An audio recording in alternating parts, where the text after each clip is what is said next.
Sorry about that, I got interrupted. Anyways, we're gonna do this again.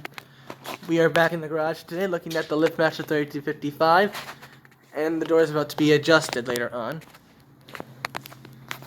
Here's the 78LM, light, and we'll go out, and here we go.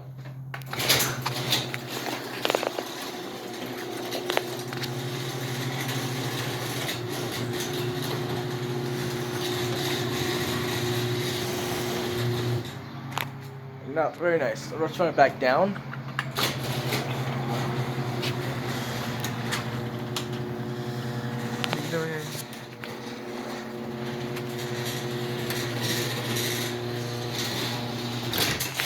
Now we'll get you an outside view.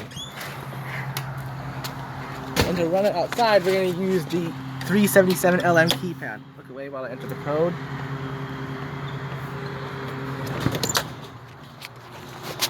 So you can get the whole door in the frame.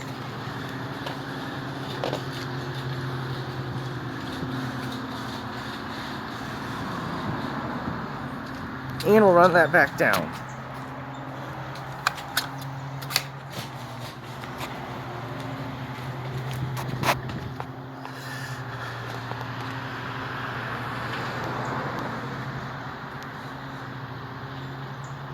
Thanks for watching.